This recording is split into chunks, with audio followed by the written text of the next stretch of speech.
And now Obama finally stopped it after years of mass protest. Right, years of social movements and lawyers are who stop pipelines. Social movements and lawyers. This leaves one pipeline that is still considered somewhat viable. That pipeline is Enbridge's Line 3. That is a 915,000 barrel a day tar sands pipeline going from Alberta to Superior. And what is very significant about that pipeline, aside from the fact that it's the equivalent of 50 new coal-fired generators coming online, exactly what you do not need in the face of the UN report and the president's own reports on climate change out of the administration.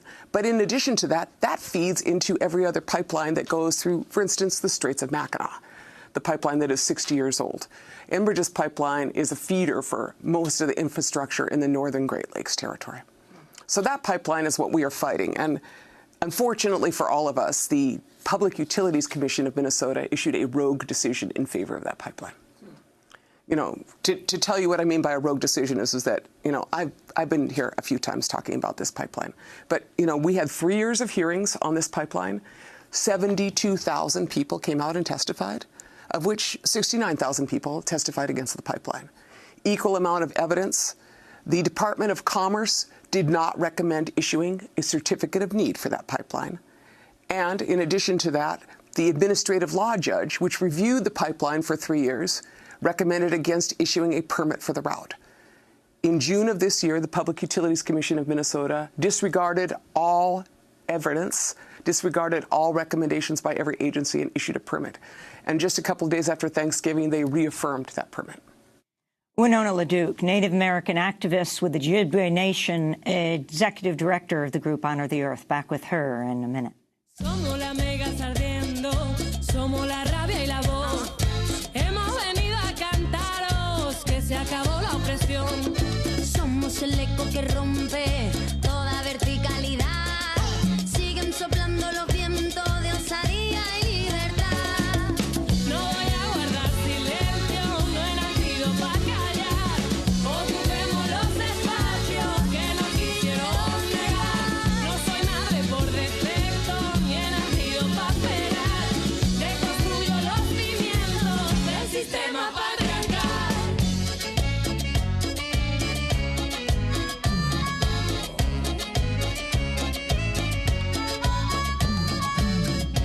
This is Democracy Now!, democracynow.org, the War and Peace Report. I'm Amy Goodman as we continue our discussion with Winona LaDuke, Ojibwe environmental leader, executive director of the group Honor the Earth. She lives and works on the White Earth Reservation in northern Minnesota. I sat down with her earlier this week. So describe your area for us. You know, when you come on to Democracy Now!, we always say you're on the White Earth Reservation in northern Minnesota. But describe it for us and where this pipeline is. You know, where I think about my territory as where the wild things are. Where the wild things are. I have, you know, lynx. I have wolves. I have bears. You know, there are no caribou there now, but there are moose. There are elk. You know, I live in a place where there are still insects. I live in a place where there is still life.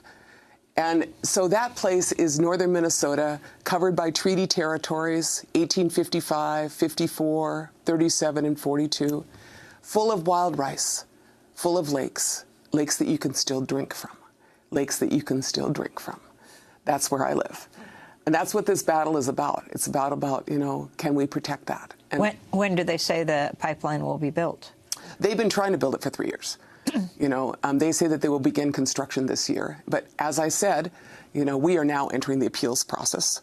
We are hoping that the state of Minnesota joins us in appealing the decision by the PUC because it was unsupportable, according to the Department of Commerce, legally and in any realm. I mean, the insurance itself, the state approved a $1.4 billion insurance agreement with the Enbridge Corporation.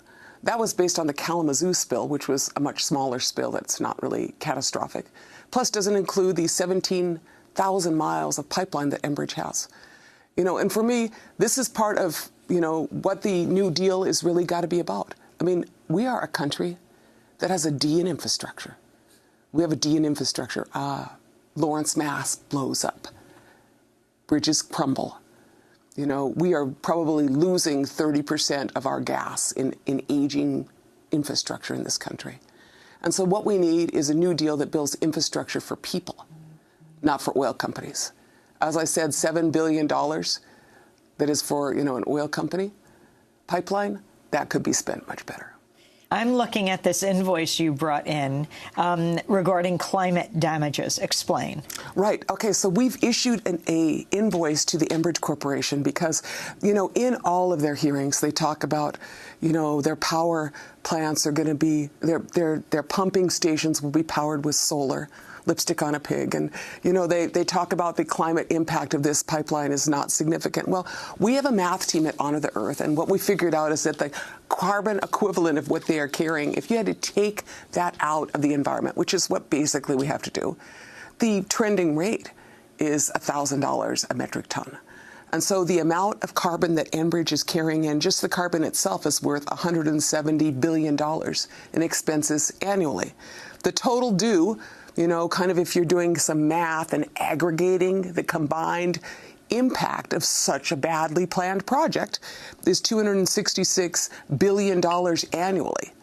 And so we have issued an invoice from the creator, Honor the Earth acting on behalf of the creator, to the Enbridge Corporation saying that they should pay this amount. We would prefer to have it early on because according to Moody's, they were downgraded to just above junk bond status in December. And so with the experience that Americans and Native people have of multinational corporations like Enron going bankrupt, we think it would be wise to collect the money in advance. So you've got line 3 carbon metric ton, then boreal forest. Yeah, there's a price to destroying boreal forest.